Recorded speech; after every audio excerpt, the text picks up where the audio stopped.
நண்பர்களுக்கு வணக்கம். அனைவரும் நலமாக இருப்பீர்கள். திருநெல்வேலி ஜோதிடர் எஸ் மணியன் பேசுகின்றேன்.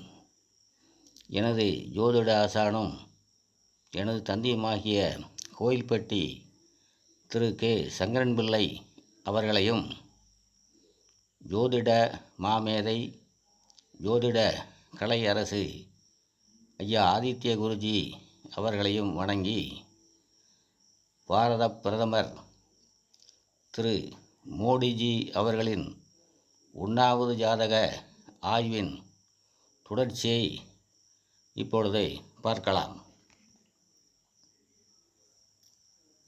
மோடிஜி அவர்களின் ஜாதகத்தில் 4 கிரகங்கள் ராசி சந்தியில் இருக்கின்றன. ராசி சந்தி எனப்படும் 2 ராசிகள் இணையும் இடத்தில் இருக்கும் கிரகங்கள் நட்பலன்களை தராது என்பது பாரம்பரிய ஜோதிடத்தின் ஒரு முக்கியமான விதி. பிரதமர் மோடி அவர்களின் ஜாதகம் என்று இளையதளத்தில் விவாதிக்கப்படும் இந்த ஜாதகத்தில் 4 கிரகங்கள் 1 டிகிரிக்கும் குறைவான ராசி சந்தி அமைப்பில் இருக்கின்றன. மிக முக்கியமாக ஒருவருக்கு ஆளுமை திறனை கொடுக்கக்கூடிய சூரியன் சிம்ம ராசியை விட்டு கன்னிக்குள் நுழைந்து 1 டிகிரி கூட முழுமை பெறாமல் 35 கலையில் இருக்கின்றார். மிகுந்த பேச்சு திறமையையும் நிர்வாகத்திறனையும் தரும் புதன் உச்ச வக்ரம் பெற்ற நிலையில் சூரியனைப் போலவே 1 டிகிரி கூட முழுமையடையாமல் 47 கலையில் இருக்கின்றார்.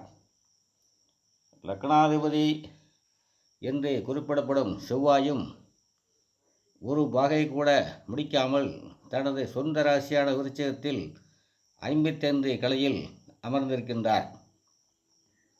ஆயுள் காரகரான சனி சூரியனுடன் மிக மிக நெருக்கமாக ஒரே டிகிரிக்குள் இணைந்து அஸ்தமனமும் ஆகி சிம்மத்தை விட்டு வெளியேற இன்னும் 20 கலைகள் மட்டும் மீதம் இருக்கும் நிலையில் சிம்மத்தின் இறுதிப்பாகையில் இருக்கிறார். லக்கணத்தை தவிர்த்து சூரியன், புதன், செவ்வாய், சனி ஆகிய 4 கிரகங்களும் இந்த ஜாதகத்தில் ராசி சந்தியில் அமைந்திருக்கிறார்கள். இதில் முக்கியமாக கவனிக்கத்தக்க விஷயம் என்னவெனில், கடுமையான ராசி சந்தி அமைப்பிலும் அஸ்தமன நிலையிலும் உள்ள சனியும் புதனும் இந்த ஜாதகத்தின் ஆயுள் காரகனும் அஷ்டமாதிபதியும் ஆவார்கள். இவர்கள் இருவரின் தசைகளும் பிறந்தது முதல் ஏறத்தாழ 28 வயது வரை பிரதமர் அவர்களுக்கு நடந்திருக்கின்றது. லக்கணத்தை சுவர் பார்க்காமல் லக்னாதிபதி செவ்வாய் நீச்சனுடன் இணைந்துள்ள நிலையில் இந்த ஆயுள் அமைப்பில் நல்ல பலன்களை தந்திருக்காது. ராசிக்கு நுழையும் நிலையில் இருக்கின்ற ஒரு கிரகமும் ராசியை விட்டு வெளியேறும் நிலையில் இருக்கின்ற ஒரு கிரகமும் பூரண நட்பலன்களை தருவதில்லை என்று நம் கிரந்தங்களில் மிகவும் தெளிவாக குறிப்பிடப்பட்டிருக்கின்றது.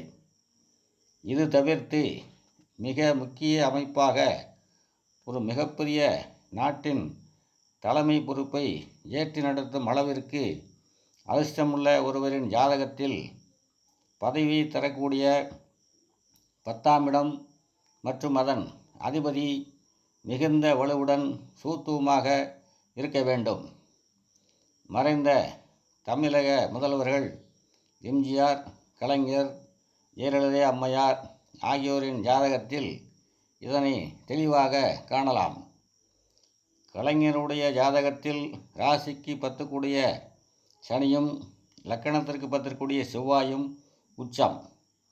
எம்ஜிஆர் அவர்களின் ஜாதகத்தில் ராசிக்கு 10 கூடிய குரு ஆட்சி, லக்கணத்திற்கு 10 கூடிய புதன் பரிவர்த்தனை மூலம் ஆட்சி.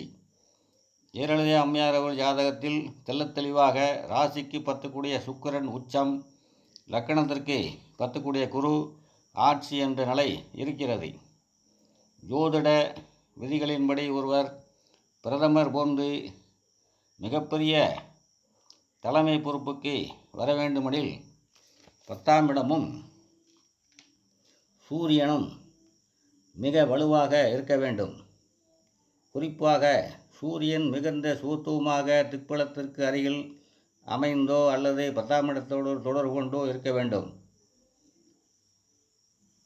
மேலே சொன்ன முன்னாள் முதல்வர்கள் அனைவரின் ஜாதகத்திலும் இந்த அமைப்பு தெளிவாக இருக்கிறது. இந்த விதியினை இப்போது ஆளுகின்ற அரசியல்வாதிகள் அனைவரின் ஜாதகங்களையும் காண முடியும். அனைத்திலும் மேலாக அரசியல் என்பது மக்களுக்கு சேவை செய்வது என்ற நிலை மாறி அனைத்தும் மனித மயமாகிவிட்ட இந்த காலத்தில் லக்னாதிபதி மிகுந்த சுகத்துவமாகி வலிமை பெற்றிருப்பவரே மிகவும் பிரபலமான மக்கள் தலைவராக, பெரும்பான்மை மக்களின் செல்வாக்கு பெற்ற நீடித்த புகழுடைய தலைவராக இருக்க முடியும். பிரதமர் மோடி அவர்கள் பிரதமர் ஆவதற்கு முன்பே குஜராத் முதல்வராக மிகுந்த புகழுடன் தோல்வியே அறியாதவராக இருந்திருக்கின்றார். இப்படிப்பட்டவருடைய ஜாதகத்தில் லக்னாதிபதி எவ்வித பாவத்தொடர்களும் இன்றி மிகுந்த வலிமையுடன் சுத்தமாக இருக்க வேண்டும். ஆனால் கொடுக்கப்பட்டிருக்கின்ற ஜாதகத்தில் லக்னாதிபதி செவ்வாய் ஆட்சி பெற்று வலிமையாக இருப்பதைப் போல தோன்றினாலும் நீச்சனுடன் இணைந்திருக்கின்றார். ராசி லக்கணம் இரண்டும் ஒன்றாகி இங்கே சுபக்கிரக தொடர்புகளே இல்லை. குறிப்பாக இவ்வித சுபக்கிரக பார்வையும் லக்கணத்திற்கோ லக்னாதிபதிக்கோ ராசிக்கோ இல்லை. இன்னும் சிலர் குறிப்பிடும்படி ஒருவேளை மோடி அவர்கள் 2 மணி நேரம் முன்னதாக 9 மணி அளவில் துலாம் லக்கணத்திலேயே பிறந்திருக்கலாம் என்று எடுத்துக்கொண்டாலும் அனைத்து கணக்குகளும் தடுமாறுகின்றன. பிரதமர் காலை 9 மணி, 9:22, 10:12, மதியம் 12:30 என காலையிலிருந்து மதியத்திற்குள் பிறந்ததாக ஒவ்வொரு ஜோதிடரும் தங்கள் இஷ்டத்திற்கு ஒரு ஜாதகத்தை விளக்குகிறார்கள்.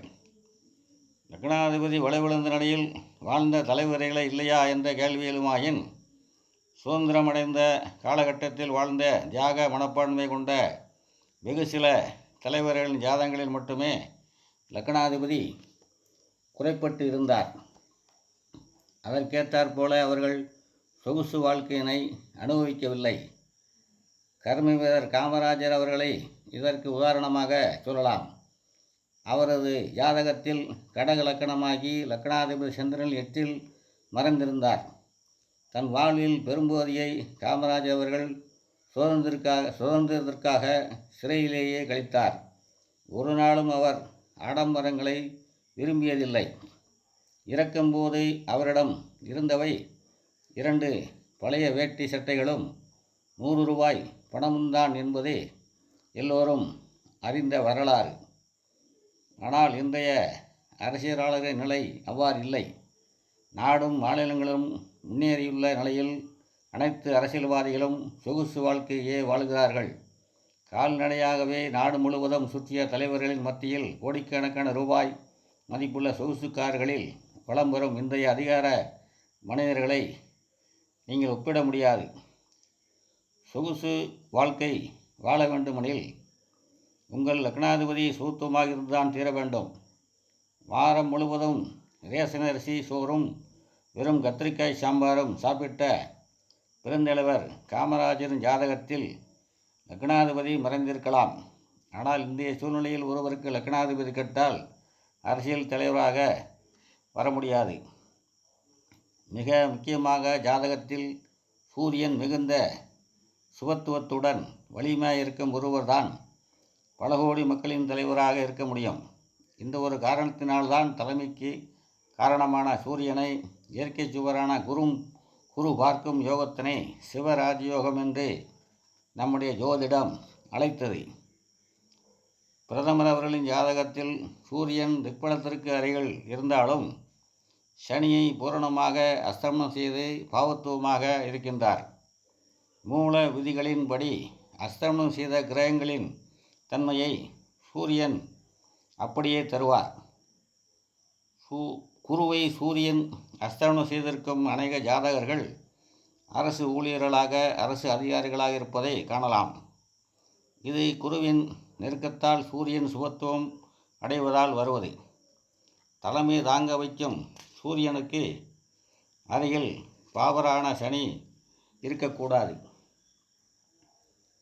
மற்றொரு கோணமாக சிம்மத்தில் சுக்கிரன் இருக்க சிம்மத்திற்கு குரு பார்வை இருப்பதால் ஒரு மன்னரை தரக்கூடிய ராஜராசியான சிம்மம் வலுவாக இருப்பதாக வைத்து கொண்டாலும் இங்கே கும்பத்தில் இருக்கும் குருவிற்கு அதிகாரத்தை விட ஆன்மீகத்தை தரும் வலிமைதான் அதிகம்.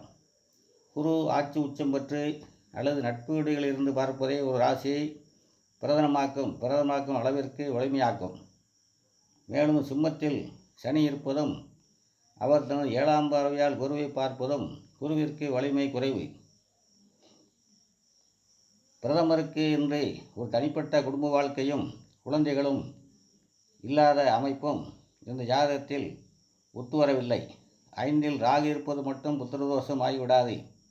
மேலே காட்டப்படும் ஜாதகத்தில் குடும்பத்தை குறிக்கும் 2ஆம் பாகமும் பாவ தொடர்புகளின்றி இருக்கின்றது. ஆகவே இந்த ஜாதகம் உண்மையானதானா என்ற ஆய்வில் உண்மையானது இல்லை என்றே தெரிய வருகிறது. இத்துடன் பதிவை நிறைவு செய்கின்றேன். மீண்டும் அடுத்த பதிவில் பாரத பிரதமர் திரு நரேந்திர மோடிஜி அவர்களின் இன்னொரு ஜாதகம் இருக்கிறது. அந்த ஜாதகத்தின் ஆய்வுகளையும் பார்ப்போம். அனைவரும் நலமாக இருப்பீர்கள். வாழ்க வளமுடன்.